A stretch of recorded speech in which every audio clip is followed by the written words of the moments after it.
গত পর্বে আপনাদের দেখিয়েছি বীরগঞ্জ থেকে চিতুয়ান আসার সফর, আর দেখিয়েছি আমার জীবনের এখনো পর্যন্ত প্রথম জঙ্গল সাফারি এবং পরের দিন সকালে ক্যানোয়িং, যা অপূর্ব অভিজ্ঞতার সাক্ষী প্রকৃতির সঙ্গে নিবিড় হওয়ার।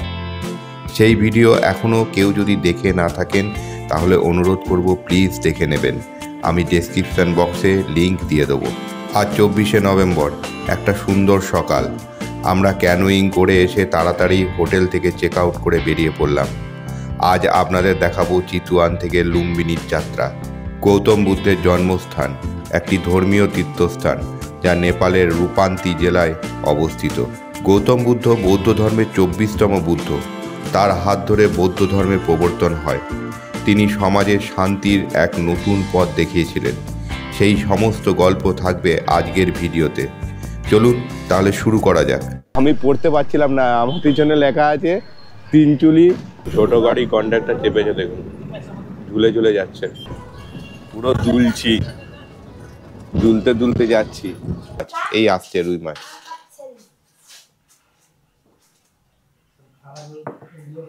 এই কম্বোডিয়ান মন্দিরটা কিন্তু ভীষণ সুন্দর। এই লোকটা জোগাড় করাটাই এখন মুশকিল হয়ে যাচ্ছে, কেউ আসছে না। সকাল 9টা 15 বাজছে আর আমরা হোটেল চেক আউট করে বেরিয়ে গেছি। আমরা এখান থেকে যাব প্রথমে টাডি বাজার, তারপরে নারায়ণঘাট পুল চকে যাব। যদি আমরা টাডি বাজার থেকে গাড়ি পেয়ে যাই লুম্বিনীর জন্য তাহলে খুব ভালো কথা, যদি না পাই তাহলে নারায়ণঘাট পুল চকে যেতে হবে আমাদের। ওখানে বাস স্ট্যান্ড আছে, ওই বাস স্ট্যান্ড থেকে আমরা বাস ধরবো এবং অন্যান্য সমস্ত রকম গাড়ি পাওয়া যাবে অনেক। চলুন বেরোনো যাক। আগে দেখতে হবে এখান থেকে যাওয়ার জন্য যে ম্যাজিক ভ্যানগুলো পাওয়া যায় ওই ভ্যানে করে যেতে হবে।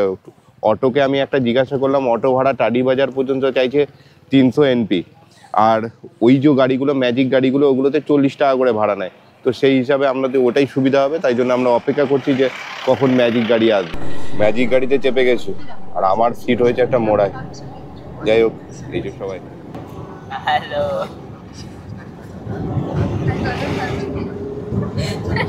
9:30 বাজছে আর আমরা চলে এলাম টাডি বাজারে।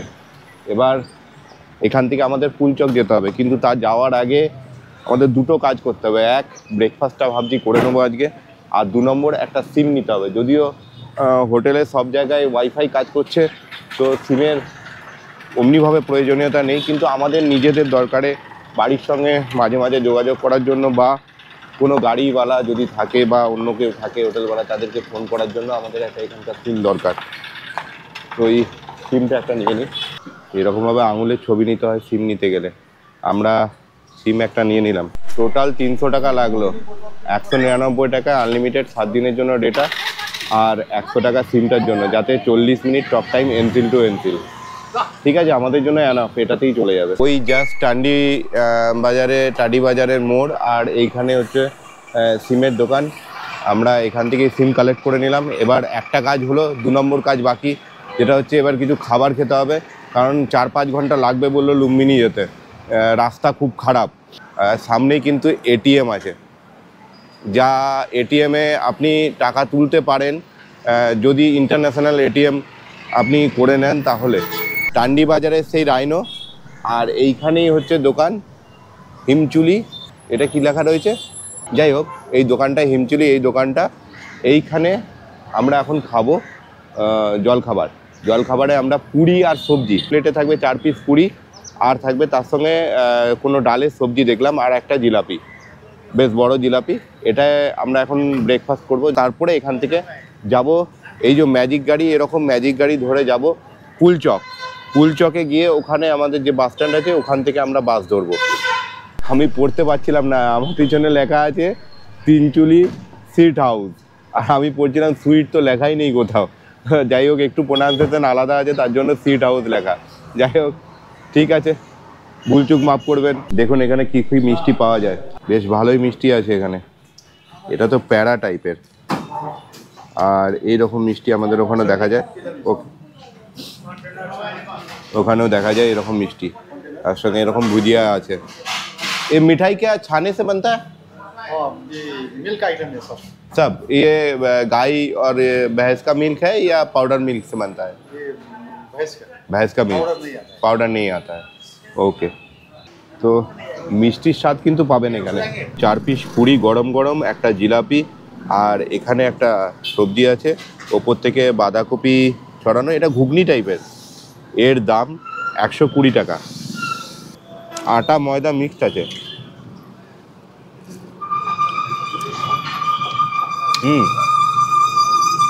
টেস্ট ভালোই। এই যে এইখানে ম্যাজিক গাড়ি পাওয়া যাবে বলছে, পুলিশও আছে, জিজ্ঞেস করে নেবো। আর অটো ভাড়া কীরকম সেটাও জেনে নেবো।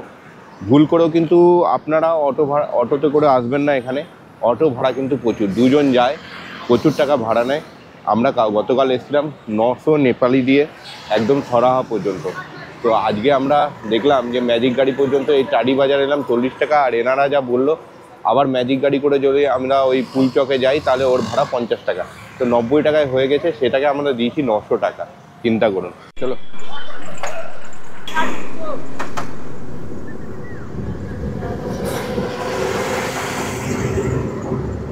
ছোট গাড়ি কন্ডাক্টর চেপেছে, দেখুন ঝুলে ঝুলে যাচ্ছে। Thank you. এই দাদা অনেকজন ইন্ডিয়াতে থাকে, কাটোয়াতে রিলেটিভস থাকে, দুর্গাপুরে রিলেটিভস থাকে, কলকাতাতে থাকে। গাড়িতে আস্তে আস্তে পরিচয় হলো। এই যে ম্যাজিক গাড়ি আমাদের এখানে নামিয়ে দিল, এটা পুলচক। আর এই সামনে বাঁ দিকেই হচ্ছে সমস্ত বাস গাড়ি দাঁড়িয়ে আছে। এইখান থেকে যেতে হবে। 50 টাকা ভাড়া নিল এই পুলচক পর্যন্ত, মিনিট 15 টাইম লাগলো। আপনারা কিন্তু ভুল করেও অটো করবেন না, অটো করলে কিন্তু একদম ফেসে যাবেন। আমি ওখানে জিজ্ঞেস করলাম কত ভাড়া এই পুলচক পর্যন্ত টাডি বাজার থেকে, তো বললো 800 টাকা। এই যে এখানে সব বাস দাঁড়িয়ে রয়েছে পরপর, ওই মাঝের বাসটা লুম্বিনী যাবে বলছিল। আর এই পেট্রোল পাম্পটা দেখে রাখুন, এটা এখানেই আপনি বাস গাড়ি ছোট গাড়ি সব পেয়ে যাবেন। ভৈরবা পর্যন্ত ভাড়া বললো 550 এনপি। তো আমি যা দেখলাম লুম্বিনী নয়, সব বাস ভৈরবা পর্যন্তই যাচ্ছে। ভৈরবা থেকে আর ওখান থেকে 15-20 মিনিটের রাস্তা আছে, ওটা অন্য আবার গাড়ি করে যেতে হবে। আমরা ডাইরেক্ট লুম্বিনীর জন্য কোনো মিনি গাড়ি পাইনি, এখানে ভৈরবা পর্যন্ত যাবে এটা মিনি গাড়ি নিয়ে নিয়েছি। কারণ মিনি গাড়িতে ওঠার একটাই কারণ, রাস্তা খুব খারাপ বলছে সবাই। তো মিনি গাড়িতে যদি একটু আরামে যাওয়া যায় আর একটু তাড়াতাড়ি যাওয়া যায়। বাস একটা পেয়েছিলাম ভৈরবা পর্যন্ত, আমাদের এই গাড়িতে মিনি গাড়িতে ভাড়া নেবে হচ্ছে 700 টাকা। একটা জিনিস দেখলাম, এখানে অনেকে কিন্তু আছে যারা ইন্ডিয়াতে সার্ভিস করে, ইন্ডিয়ান আর্মিতে। যেমন আমার সামনে এই দাদা আছে, ইনিও ইন্ডিয়ান আর্মিতে সার্ভিস করেন, এখন বানারসে পোস্টিং আছে। তো উনি আমাদের গাইড করলেন যে এই গাড়িতেই চলো, এই গাড়িতে কষ্ট অনেকটা কম হবে, রাস্তার যা অবস্থা, অনেক টাইমও সেভ হবে। তো সেই হিসেবে আমরা এই গাড়িতেই উঠলাম। এখান থেকে ভাইরাবাদ দূরত্ব 117 কিলোমিটার, সময় লাগবে গুগল হিসাবে এখন 4 ঘন্টা 11 মিনিট। আমি ধরে নিলাম আরও আধা ঘন্টা 45 মিনিট বেশি লাগবেই। তারপরে রাস্তায় যদি কোথাও দাঁড়ানো হয়, সেই হিসেবে 5 ঘন্টাই ধরুন, 5 ঘন্টা টাইম লাগবে। মানে এখন টাইম হয়ে গেছে, কটা বাজছে এখন কটা বাজছে 11টা বাজছে। মানে 5 ঘন্টায় হিসাব করে নিন আমাদের পৌঁছতে কটা বাজবে। 11টা 10 বাজছে। রওনা দিলাম আমরা ভৈরবার জন্য। এই সিট ফুল হলো, এবার রওনা দিলাম। নারায়ণী পুল পার করছি আমরা।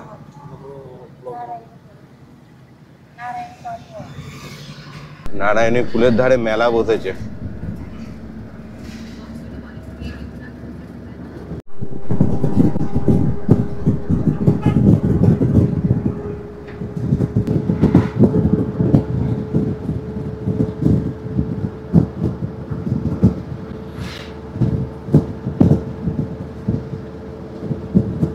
মোটামুটি 1 ঘন্টা সফরের পরে একজন বয়স্ক ভদ্রমহিলা আমাদের গাড়িতে আছেন। তো ওনার জন্য গাড়িটা একবার দাঁড় করাতে হলো, জাস্ট 5 মিনিটের জন্য। আর রাস্তা একদম খারাপ, বিভিন্ন জায়গায় রাস্তার প্যাচগুলো লম্বা লম্বা প্যাচ, একদম খারাপ রাস্তা। কনস্ট্রাকশনের কাজ চলছে, তার জন্য সব রাস্তাটাই কিন্তু খারাপ। এই দেখুন, এদিকেও রাস্তা একদম সম্পূর্ণ খারাপ।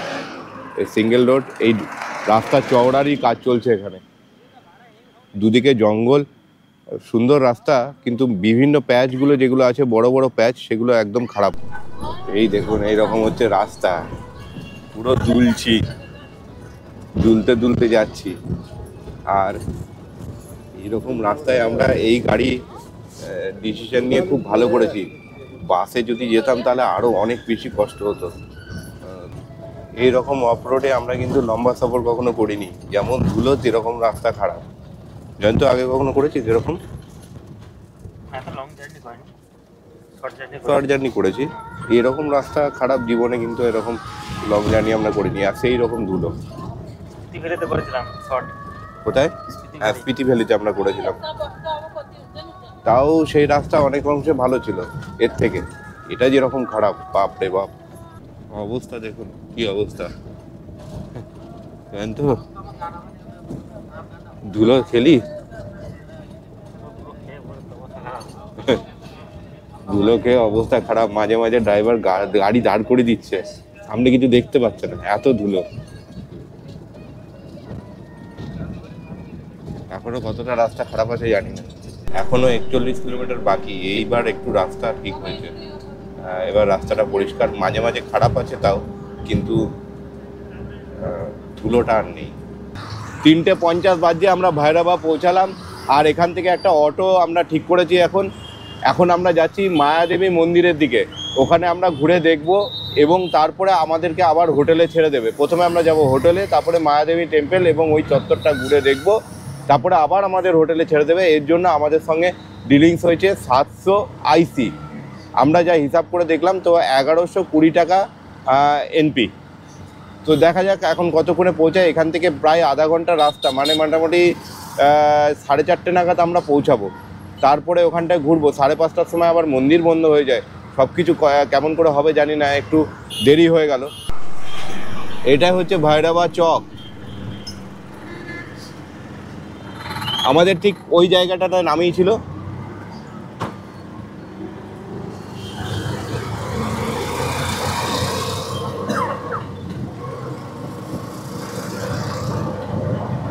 এখন চেষ্টা করছি যদি আমরা মন্দিরটা ঘুরে নিতে পারি তাহলে কালকে সকালে আমরা পোখরার জন্য বেরিয়ে যেতে পারবো। নাহলে কালকে পোখরার সকালবেলাতেই ভালো বাস আছে, তারপরে নাইট সার্ভিস বাসগুলো খুব একটা ভালো নয় আমি যতদূর শুনেছি। তো চেষ্টা করছি ওটাই। জানি না এখানে হঠাৎ করে আমার নেটওয়ার্ক এসছে সিমে। তো আমরা কি বর্ডারের কাছাকাছি আছি নাকি? নাহলে তো সিমে নেটওয়ার্ক থাকার কথা নয়।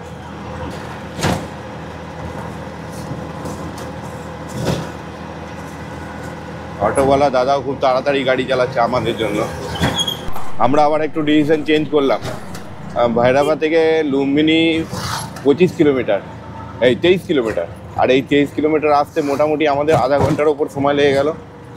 সময় লাগছে এখনও, আমরা এখনও গাড়িতেই আছি। তো এই সময়ে যদি আমরা পৌঁছাই 4:30 পৌনে 5টা নাগাদ যদি আমরা পৌঁছাই, তারপরে সূর্য তো একদম অস্তা চলে, আমাদের মন্দির দর্শন হবে না আর আপনাদেরকেও দর্শন করাতে পারবো না। তার জন্য আমরা কাল সকালবেলায় সকাল একদম ফার্স্ট আওয়ারে 7টার সময় আশা করি মন্দির খুলে যায়, ওই সময় আমরা বেরোবো বলে ঠিক করেছি। মন্দির দর্শন করে তারপরে আমরা পোখরার জন্য বেরোবো। কেননা এই সময় যদি তাড়াহুড়ো করে বেরোই তাহলে মন্দিরও দর্শন করা হবে না, আপনাদেরকেও ভালো করে দেখাতে পারবো না, সব কিছুই উলটপালট হয়ে যাবে। তো এই ডিসিশনটা আমরা এখন চেঞ্জ করলাম। তাই আমরা এখন হোটেলে উঠছি প্রথমে গিয়ে। বিকেল 4:40 আর আমরা পৌঁছে গেছি লুম্বিনীতে। আর লুম্বিনী পৌঁছে আমরা একটা হোটেল নিয়েছি, হোটেল বুদ্ধা টাউন। এইখানে আমরা উঠেছি, একটা রুম নিয়েছি। 1200 টাকা এনসি বললো। রুমটা একটু ছোট, কিন্তু এখন যা টায়ার্ড হয়ে গেছি তার জন্য রুমটা তাড়াতাড়ি নিয়ে নিলাম, আর খোঁজাখুঁজি করতে পারছি না। প্রথমে আমরা ওই দিকে যে মন্দিরে ঢোকার যে প্রথম এন্ট্রি পয়েন্ট আছে ওখানে একটা রুম দেখেছিলাম, কিন্তু ওই রুমগুলো একটু পুরনো, ড্যাম পড়া। তো ওখানেও 1200 টাকা চাইছিল। তো যখন এটা নতুন দেখলাম তো এখানেই উঠে গেলাম। এই যে 102 নম্বর রুম, এটা আমাদের। আর এরকম একটা বড় বিছানা আছে, একটা ছোট্ট টেবিল দিয়েছে, একটা চেয়ার দিয়েছে। পর্দা খুললে এই যে রাস্তার ভিউ। আর কিছু তো সেরকম নেই। গুড নাইটের একটা দিয়েছে, ফ্যান আছে, এসি নেই এই রুমটাতে, এসির দরকারও নেই এই সময়। আর এই হচ্ছে বাথরুম, পরিষ্কার পরিচ্ছন্ন খুব। গিজার আছে, এখানে একটা মিরর দিয়েছে, এখানে বেসিন আছে। জয়ন্ত আগে ফ্রেশ হচ্ছে, এত ধুলো খেয়েছি আমরা আজকে যে আগে তাড়াতাড়ি ফ্রেশ হতে হবে। 5:24 আমরা ফ্রেশ হলাম, এইমাত্র বেরোলাম। এবার এখানে আজকে খোঁজ নেবো কালকে বাসে কিভাবে আমরা পোখরা যাব। আর এখান থেকে মন্দির ঘোরার জন্য অটো ফটো কীরকম কী চার্জেস, এগুলো আমরা জানতে একটু বেরিয়েছি। আর একটু ঘোরাও হবে জায়গাটা। আমরা বেশ খানিকটা মার্কেটটা ঘুরলাম, সব কিছু জিজ্ঞেস করলাম। এবার আমরা আবার রুমে ফিরে যাচ্ছি। এখানে বসে কি করব, একটু রুমে রিল্যাক্স করি, সারাদিন যা ধকল গেছে, তারপরে আবার রাত্রে খাবার খেতে এখানে আসবো, তখন আপনাদের দেখাবো কোথায় আমরা মাছ ভাত খাচ্ছি। তো ভিডিও ছেড়ে যাবেন না কিন্তু। এখন রাত্রি 8:45 বাজছে আর আমরা এসছি খাবার খেতে। আপনাদেরকে বলেছিলাম না আমরা কোথায় রুই মাছের ঝোল আর ভাত খাবো, সেটা দেখাবো। আমরা চলে এসেছি সেখানে। এই জাস্ট আমাদের হোটেল থেকে 5 মিনিট ওয়াক করে এই যে মোড়ের মাথাটা, যেখান থেকে আমরা কালকে মন্দির ঘুরতে যাব, ওখানটাতে চলে এসেছি। এই যে এইখানেই আমরা কিন্তু ঘুরে বেড়াচ্ছিলাম বিকালবেলায়।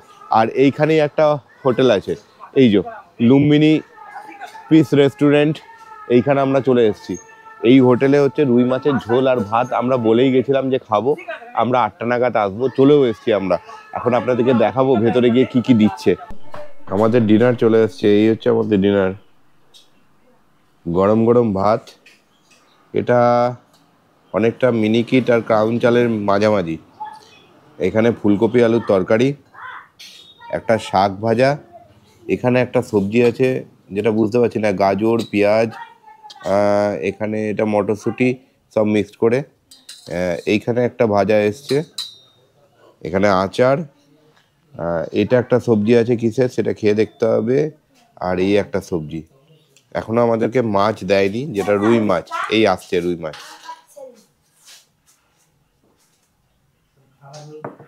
এই হচ্ছে রুই মাছের ঝোল। গুড মর্নিং, আজ 25শে নভেম্বর 2024। আমি আর জয়ন্ত সকাল সকাল বেরিয়ে পড়েছি। এখন সকাল 6:45 বাজছে। আর এই যে অটোওয়ালা আছে, এনার সঙ্গে আমাদের চুক্তি হয়েছে 1050 টাকা নেপালি এনসিতে উনি সমস্ত মন্দির ঘুরিয়ে আবার আমাদেরকে এখানেই এনে নামিয়ে দেবেন হোটেলের সামনে। এটাই ওনার সঙ্গে চুক্তি। আমরা আবার চলে এসেছি পারসা চকে। আর এই আমার পিছনে যে এই যে হোটেলটা আছে, এখানেই আমরা গতকাল মাছ ভাত খেয়েছিলাম। এই পারসা চকের এই জায়গা থেকে কিন্তু মন্দির স্টার্টিং। এই বাদিক দিয়ে গেলে মন্দির থাকবে, একদম ঘুরে ঘুরে 1.5 কিলোমিটার মতো এগিয়ে যাওয়ার পরে মায়াদেবী টেম্পল। তো আমরা দেখি কেমন করে ঘুরবো, কোন মন্দিরটা খোলা আছে। এত সকাল সকাল তো অনেক মন্দিরই 8টার সময় খোলে, আবার কোনো কোনো মন্দির 7টার সময়তেও খোলে। তো যদি 7টার সময় মন্দির বেশি খোলা থাকে দেখতে দেখতে যাব, তারপরে 8টার সময় 2 ঘন্টার মধ্যে মোটামুটি আমরা এটা 2 থেকে 2.5 ঘন্টা সময় লাগবে কভার করে আবার এখানে ফিরে আসব। এই পরসাতেই কিন্তু আপনাদেরকে এসে উঠতে হবে, তাহলে সব থেকে ভালো। এখান থেকে আপনারা বাস গাড়ি পেয়ে যাবেন। পোখরা যাওয়ার জন্য পাবেন, এখান থেকে কাঠমান্ডু যাওয়ার জন্য পাবেন, আর এখান থেকে আবার চিতুয়ান যাওয়ার জন্য গাড়ি আর ওই হাইস গাড়ি এগুলো পেয়ে যাবেন। আর আপনারা যদি এখান থেকে মানে বেলা করে বাস ধরতে চান, তাহলে কিন্তু এখান থেকে ভৈরবা যেতে হবে। ভৈরবা এখান থেকে 23 কিলোমিটার মতো। ওখানে বাস স্ট্যান্ড আছে বড়, ওই ভৈরবা গিয়ে ওখান থেকে বাসের টিকিট আপনাদের করে নিতে হবে বেলা করে হলে, মানে 8টা 9টা 10টার পরে। এই সময়ের পরে কিন্তু আপনাকে ওখান থেকেই বাস ধরতে হবে। আর এখান থেকে বাস পাওয়া যায় ভৈরবা যাওয়ার জন্য, বাসে কিন্তু 70 টাকা করে আপনার ভাড়া নেবে। আমি যতটুকু খোঁজ নিয়ে জানতে পারলাম, পোখরা যাবার গাড়ি আমি জিজ্ঞেস করলাম, এটা 1300 NC এর ভাড়া। সুন্দর গাড়ি, এই যে ছোট্ট মতো। 2টো থেকে 2:30টার মধ্যে পোখরা পৌঁছে যায়, কিন্তু 10টার পরে এরকম কোনো গাড়ি এখানে পাওয়া যায় না, এটাই অসুবিধা। সকাল সকালই সব গাড়িগুলো বেরিয়ে যায়। সুইফট হলিডেজের এই গাড়িগুলো অনলাইনে সার্চ করলেও আপনি পেয়ে যাবেন। আর এই গাড়ি কিন্তু পোখরা থেকে কাঠমান্ডু পর্যন্ত সার্ভিস আছে। তো আমরা চেষ্টা করব যখন আমরা পোখরা থেকে কাঠমান্ডু যাব তখন এই গাড়ি যদি পেয়ে যাই। এখন তো আমাদের ভৈরবা থেকেই বাস ধরতে হবে। এছাড়াও কিন্তু এরকম বাসও আসে, বড় বড় বাস যেগুলো আসে সেগুলোও আসে, হয়তো পরে পরে আসবে। এখন তো এটা সামনে পেলাম, আপনাদেরকে দেখিয়ে দিলাম। আমরা তো এই অটোটা গতকালই রাত্রেবেলায় বলে রেখেছিলাম যে হোটেলের সামনে থেকে নিয়ে যেতে, কারণ হোটেলটা 5 মিনিটের দূরে। নাহলে কিন্তু আপনারা এখান থেকে এই যে অটো আছে অনেক, এই অটো এখান থেকে এসেও ধরে নিতে পারবেন। সব কিন্তু একই রেট, 1050 টাকা হচ্ছে নেপালিতে। লুম্বিনীর প্রধান আকর্ষণ হলো লুম্বিনী পার্ক, যেখানে মায়াদেবী টেম্পল, গৌতম বুদ্ধের জন্মস্থান ছাড়াও আছে বিভিন্ন দেশের তৈরি মন্দির এবং স্তূপ। এই দেখুন একটা বিশাল সভা হল, এটাতে 8000 লোক ধরবে, এরকম একটা বড় সভা হল।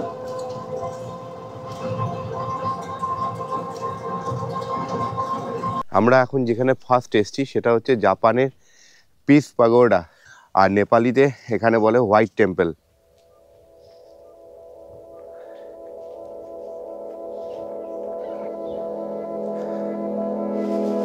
সকালবেলায় এই সুন্দর দৃশ্য, চারিপাশটা কি সুন্দর দেখুন। জাপান গভর্নমেন্ট তৈরি করেছে এই পিস প্যাগোডা। জাপান গভর্নমেন্ট শান্তির উদ্দেশ্যে বিভিন্ন দেশে এরকম পিস প্যাগোডা বানিয়েছেন, আমাদের ভারতেও আছে, তারই মধ্যে এটা একটা। আর এই শান্তির উদ্দেশ্যেই কিন্তু এই জাপানের এই পিস প্যাগোডা বানানো।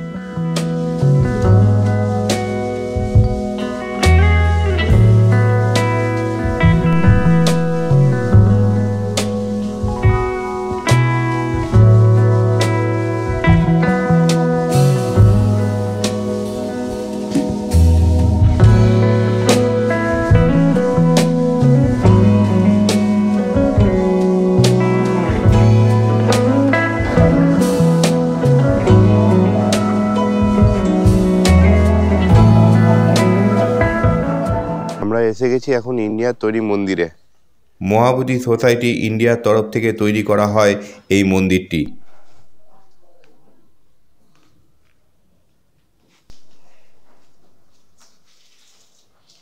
এখানে অনেকগুলো গৌতম বুদ্ধের মূর্তি আছে, স্লিপিং বুদ্ধ আছে, ওখানে গোল্ডেন বুদ্ধ, এখানে মূর্তি আছে। ভেতরটা একদম কিন্তু অন্যান্য যে বুদ্ধিস্ট টেম্পলগুলো হয় তার মতোই কিন্তু শান্ত। আর দেওয়ালে রয়েছে গৌতম বুদ্ধের জীবনকালে বিভিন্ন অংশ এই ছবির মাধ্যমে তুলে ধরা হয়েছে। এবার যাব কাম্বোডিয়া মন্দিরে।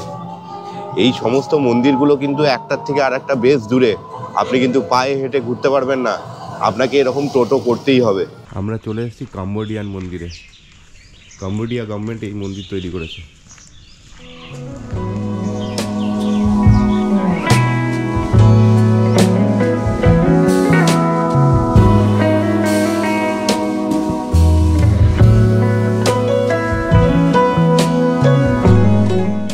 কাম্বোডিয়ান এই মন্দিরটা কিন্তু দারুণ, আর কারুকার্যগুলোই দেখুন।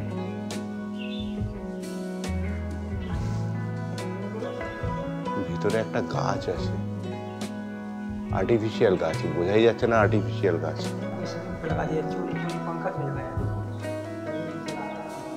অপূর্ব কাজ করা আছে এরকম পুরো মন্দিরের ভিতরে। কম্বোডিয়ানের তৈরি এই মন্দিরটি অপূর্ব তার কারুকার্য, ভেতরে রয়েছে অপূর্ব চিত্র। অন্যান্য মন্দিরের মতো এটাও প্যাগোডা স্টাইলেই তৈরি। এই কম্বোডিয়ান মন্দিরটা কিন্তু ভীষণ সুন্দর, ভীষণ সুন্দর, দুরন্ত একদম। দেখুন রাস্তার ধারে ময়ূর চড়ে বেড়াচ্ছে এখানে, এই দেখুন উড়ে গেল ময়ূর। এটা বার্মা গভর্নমেন্ট তৈরি করেছে। বার্মার মন্দিরে আমরা এখন এসেছি।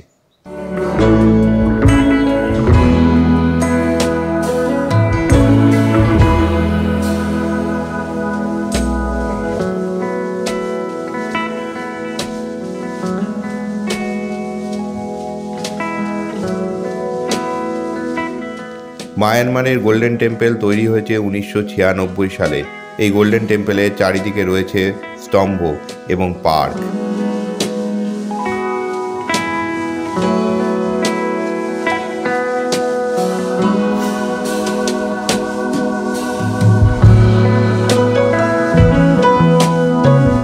$1155 বিঘা জমি জুড়ে এই মন্দির চত্বর, একরকম মন্দির নগরীই বলতে পারেন। সব দিকে বিভিন্ন দেশের মন্দির এখানে তৈরি হয়েছে। ভেতরের রাস্তা কিন্তু বেশ খারাপ আছে, মানে অর্ধেক রাস্তা ভালো, অর্ধেক রাস্তা খারাপ। কোমরে 12টা বেজে যাবে টোটোতেও। আমরা এখন এসেছি চায়নার তৈরি মন্দিরে। এটা চায়না গভর্নমেন্ট তৈরি করেছে এই মন্দির।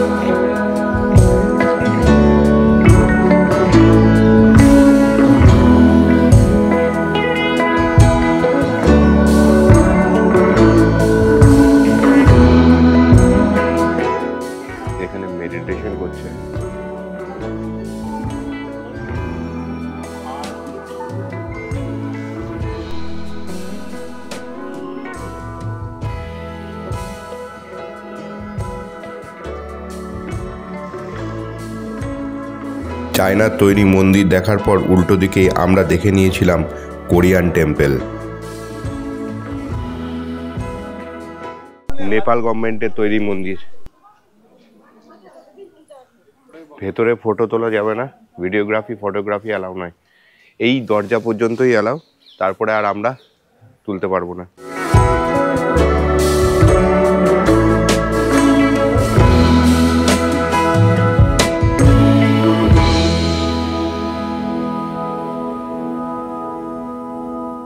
এবার ফ্রান্সের তৈরি মন্দির। এটি লিংসন ইন্টারন্যাশনাল বুদ্ধিস্ট মন্দির।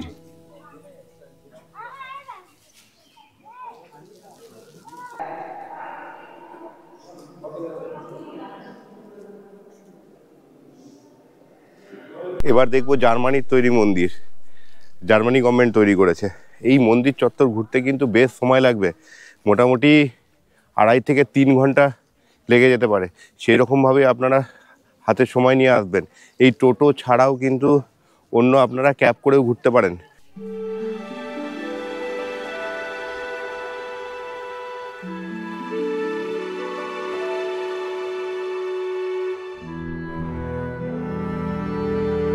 গাড়ি করে ঘুরতে চান এই জায়গাটা মোটামুটি 1200 থেকে 1500 এনসি খরচা পড়বে। তবে গাড়ির থেকে আমার মনে হয় এই টোটো করে ঘোরাটাই ভালো। সিঙ্গাপুরের মন্দির কি কেমন লাগছে? ভালো তো? যদি ভালো লাগে তাহলে একটা লাইক করে দেবেন, আর যদি ভিডিওটা শেয়ার করে দেন তাহলে বন্ধুদেরকে দেখার সুযোগ করে দেবেন, আর যদি চ্যানেলটা সাবস্ক্রাইব করে নেন তাহলে এরকম ভিডিও নোটিফিকেশন পেয়ে যাবেন সবার আগে। তবে তাতে কোনো জোড়াজুড়ির কিছু নেই। এই একটা নতুন মন্দির তৈরি হচ্ছে আর কি, কনস্ট্রাকশন চলছে এখনো রঙের কাজ, কনস্ট্রাকশনের কাজ এখনো চলছে। আমরা এসছি এখন থাইল্যান্ডের মন্দিরে। মন্দিরটা শুধু দেখুন কি সুন্দর, একদম সাদা ধপধপে। দেখাচ্ছি আপনাদেরকে। এটা হচ্ছে এন্ট্রান্স। এবার এইদিকে ওই বাঁদিক দিয়ে যেতে হবে, এটা কিন্তু নয়। তো এটাও কম সুন্দর নয়।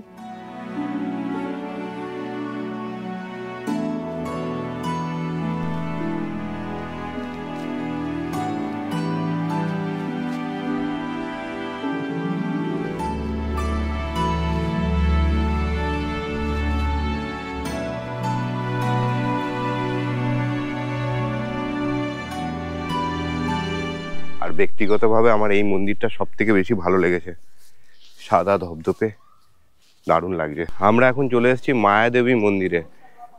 গৌতম বুদ্ধের জন্মস্থান মায়াদেবী। এই মায়াদেবী টেম্পেলেই এখানেই। কিছুটা পায়ে হেঁটে যেতে হবে, মিনিট 5 যেখান থেকে টোটো নামালো আমাদেরকে।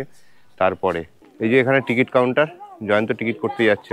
মায়াদেবী টেম্পেলে ঢুকতে টিকিট লাগবে ইন্ডিয়ানদের জন্য 50 টাকা আইসি আর পার হেড। আর এই আমরা দুজন ঢুকলাম, আমাদের দিতে হলো 160 টাকা এনসি।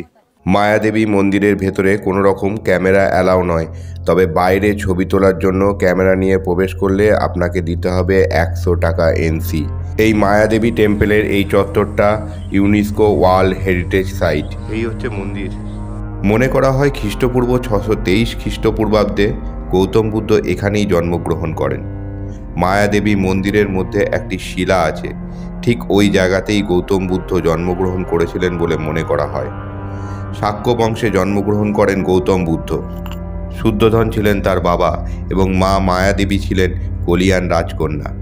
মায়াদেবী তার বাপের বাড়ি যাওয়ার সময় প্রসব যন্ত্রণা ওঠে এবং তিনি পথে ঠিক এখানেই গৌতম বুদ্ধের জন্ম দেন। মায়াদেবী মন্দিরের সামনেই রয়েছে একটি পুকুর।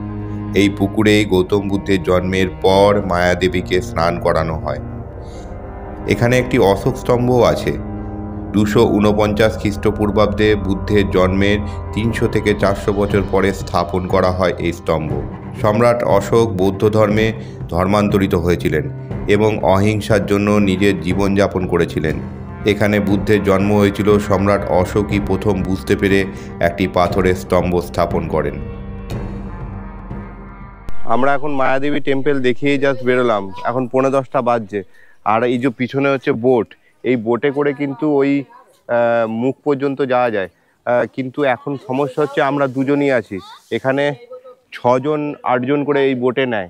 সেই জন্য এখনো পর্যন্ত একটু অপেক্ষা করি, দেখি যদি কেউ আসে তাহলে তো আমরা বোটে করে যেতে পারবো, আর যদি কেউ না আসে তাহলে অবশ্য আমাদের টোটো দাঁড়িয়ে আছে, টোটোতে করে যেতে হবে। এখানে 10 জন মেয়ে করে এক একটা বোটে নেয়, 50 টাকা করে ভাড়া লাগে। কিন্তু ব্যাপারটা হচ্ছে যে এই লোকটা জোগাড় করাটাই এখন মুশকিল হয়ে যাচ্ছে, কেউ আসছে না।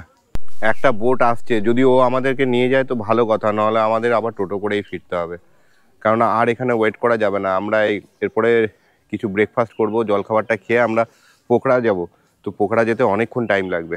এই বোটের চাপার আক্ষেপ নিয়ে আমাদেরকে চলে যেতে হচ্ছে, আর বোটে চাপা গেল না, কেউ আসছে না, আমাদেরও লেট হচ্ছে। তবে আপনারা আসলে কিন্তু এই বোটিংটা করবেন, ছোট্ট একটা রাইড, খুব ভালো লাগবে। লুম্বিনী মন্দির দর্শন আমাদের সব হয়ে গেল। এছাড়াও আপনাদের যদি হাতে টাইম থাকে তাহলে এখান থেকে এই 25-30 কিলোমিটার দূর কপিলাবস্তু আছে, কপিলাবস্তু আপনারা ঘুরে আসতে পারেন, যেখানে ছিল রাজা শুদ্ধোধনের রাজপ্রাসাদ। গৌতম বুদ্ধ তার জীবনের 29 বছর সেখানেই কাটান এবং তারপর তিনি ওখান থেকে চলে যান সংসারের মায়া ত্যাগ করে। এবং আরও দেখে নিতে পারেন গৌতম বুদ্ধের বোধিসত্ত্ব লাভ করার পরে ফিরে এসে ছেলে রাহুল এবং পালিত মা গৌতমীর সঙ্গে সাক্ষাতের স্থান উদান। এই ছিল আমাদের লুম্বিনী ভ্রমণ। পরের পর্বে দেখাবো আপনাদেরকে লুম্বিনী থেকে পোখরা যাওয়ার গল্প। সবাই ভালো থাকবেন, সুস্থ থাকবেন, দেখা হচ্ছে পরের ভিডিওতে। টাটা।